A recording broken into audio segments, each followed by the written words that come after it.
Hola, bienvenidos a COVID-19 los más vulnerables, un programa sobre cómo esta pandemia afecta a los cientos de millones de personas que ya vivían en situaciones de pobreza, de marginalidad y hacinamiento, o se veían obligadas a migrar o eran víctimas de guerras y conflictos. Mi nombre es Andrés Suárez Jaramillo.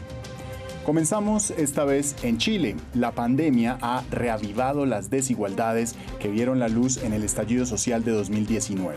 Con más de 2,5 millones de personas en empleos informales y tras la ley de protección del empleo que envió a aquellos con contratos a sus casas pero sin percibir sueldos, la clase media chilena sufre duramente en estos meses hasta el punto de no tener qué comer.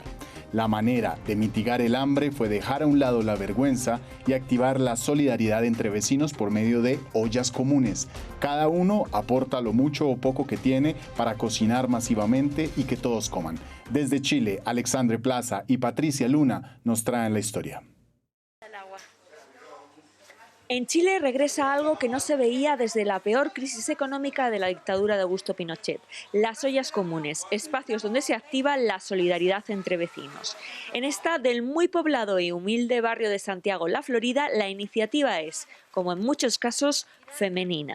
Cuando empecé a escuchar voces y voces y voces que estaban sin trabajo y cada vez se sumaba más gente, se tomó esta iniciativa de poder llevar el alimento a las casas que la verdad estuvieran cesantes, en situación de calle, gente con COVID y postrado, mucha tercera edad. Las personas detrás de la olla común Los Copihue se encuentran sin trabajo debido a la pandemia. Llevan más de 2 meses funcionando con recursos de los propios vecinos, en muchos casos también cesantes. Tuve la intención de venir a cooperar porque si bien sé que esto no cambia los problemas de base, la estructura, sabemos que en este momento la olla está apoyando a un montón de familias que lo están pasando mal. En total, cada día se da alimento a 300 personas de casi 100 familias y se incluye una merienda para 100 niños. Teresa es una de las beneficiarias. Esta jubilada recibe una pensión de $180 mensuales. Con la olla alimenta a 7 personas en su familia, entre ellas un niño del que se hace cargo. La cesantía, que hay gente que en realidad no tiene que echarse a la boca. Aquí estamos sufriendo eso, porque esta comidita los alcanza para el día. En la tarde una taza de té y acostarse. Entonces triste la vida. La olla nutre también su alma en estos difíciles tiempos de pandemia. Como si fuéramos familia todos los que estamos aquí. Y eso yo lo agradezco y lo llevo aquí en mi corazón. Con unas ayudas estatales criticadas por no llegar siempre a todos y hacerlo a veces tarde, las ollas comunes siguen reproduciéndose día a día. Hay al menos 250 según datos no oficiales en Santiago y muchas más en todo el país.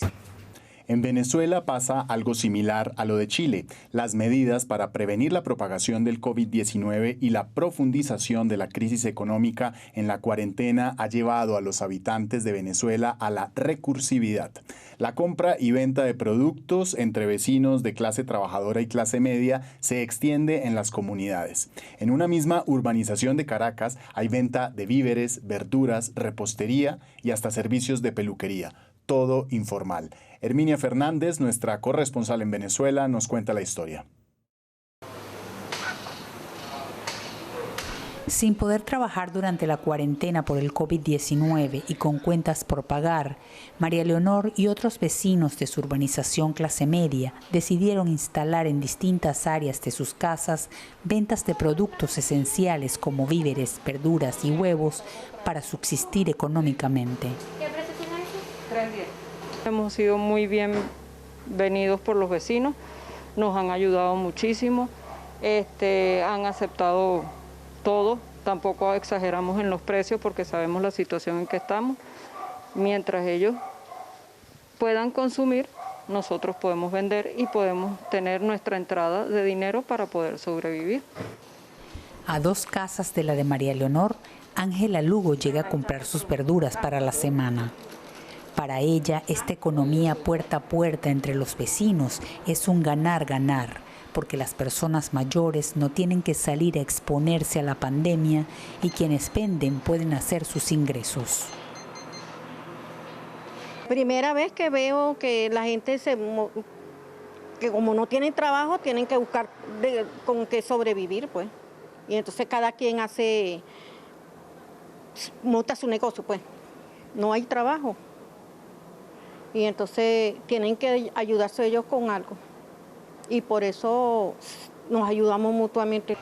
En el centro de Caracas, Atilio Bastidas se ofrece en la puerta de su edificio como barbero.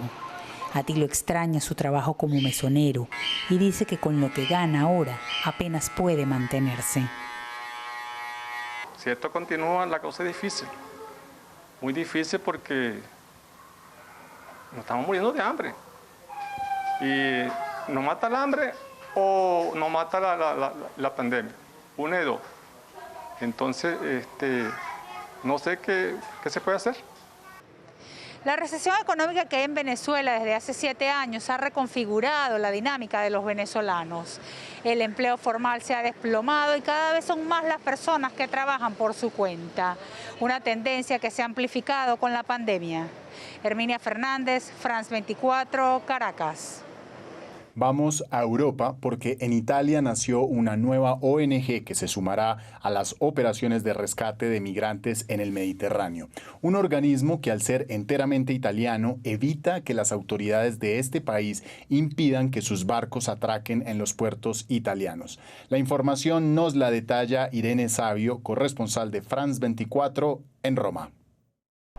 La pandemia no ha desanimado a un grupo de solidarios italianos quienes en estos días han creado una nueva ONG con el propósito de sumarse a las operaciones de rescate de migrantes en el Mediterráneo central. La nueva entidad sin ánimo de lucro e integralmente italiana se llama Rescue People Saving People. Su próximo paso es lanzar una campaña que en parte ya ha empezado para recoger el dinero que se necesita para la compra de un barco de 40 metros para las operaciones de rescate y salvataje en los momentos de dificultad de estas personas en el Mediterráneo central. La información se produce en un momento delicado para el gobierno italiano, pues el flujo de migrantes se mantiene constante a pesar de la pandemia, tanto así que Roma se ha enzarzado en una pelea con Túnez, país al que acusa de no estar controlando lo suficiente sus fronteras y estar permitiendo que estas embarcaciones continúen a salir desde sus costas.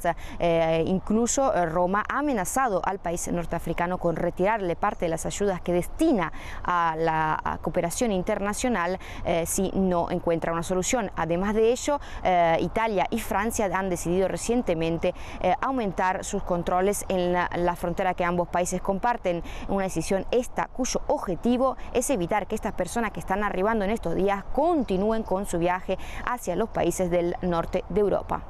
Viajemos ahora a África. En Nairobi, la capital de Kenia, una estilista cuya peluquería se ubica en un suburbio recicla cabello humano en un gran vertedero de basuras. La recesión económica ha elevado la demanda de clientas que buscan extensiones de cabello más baratas. Y sin duda, el pelo de segunda mano, tras un proceso de desinfección, es una materia prima que mantiene a flote la peluquería de Julia Wanja. Esta es la historia. La vanidad no se confina durante la pandemia. Así lo confirman las clientas de Julia Wanja, una peluquera que en Kenia abrió su negocio en el año 2008. De acuerdo con cómo están las cosas en este COVID-19, arreglarse el cabello cuesta tanto como comprar cabello nuevo en una tienda. Y aún así tenemos que arreglarnos nuestro cabello.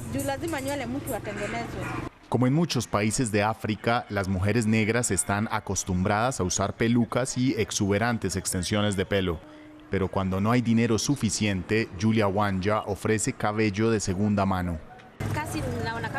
Siento que el trabajo está volviendo lentamente. Incluso las personas del interior del país vienen aquí a recoger su pelo. Cuando estuvimos en confinamiento no podían venir, pero ahora llaman para preguntar si tengo cabello y programan cuándo recogerlo. Ante la recesión económica de la pandemia, Julia se abrió paso en el reciclaje de pelo usado en un vertedero de basuras. Armada con un simple tapabocas, escarba entre montones de desperdicios de comidas y residuos biomédicos. Lo primero después de obtener el cabello de donde sea que lo obtenga es lavarlo y ponerlo limpio. Pero cuando un cliente viene lo lavo nuevamente para su satisfacción, porque queda más limpio cuando se lava pieza por pieza en lugar de un montón. Las clientas de Wanja dicen que mientras se haya lavado el cabello no les importa de dónde venga.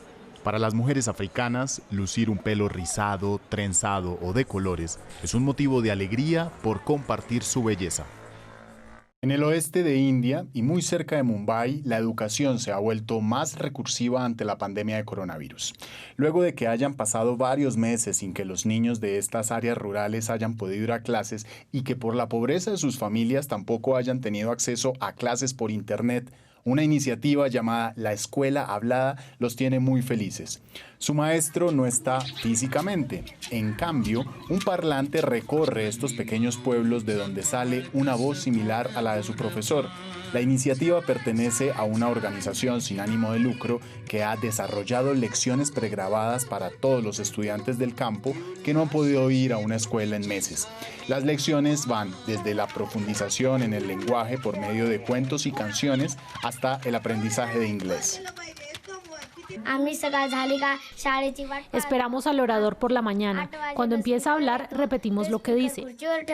Él narra historias, canta canciones, recita poemas y dice palabras en inglés. El hablante nos enseña mucho. Nos gusta lo que nos enseña. Este es el panorama de los más vulnerables de esta semana en el mundo. Son miles de millones las personas que enfrentan esta epidemia en frágiles condiciones y el alivio solo es relativo. A ustedes, gracias por seguirnos. Recuerden que más información la pueden encontrar en nuestro sitio web, france24.com.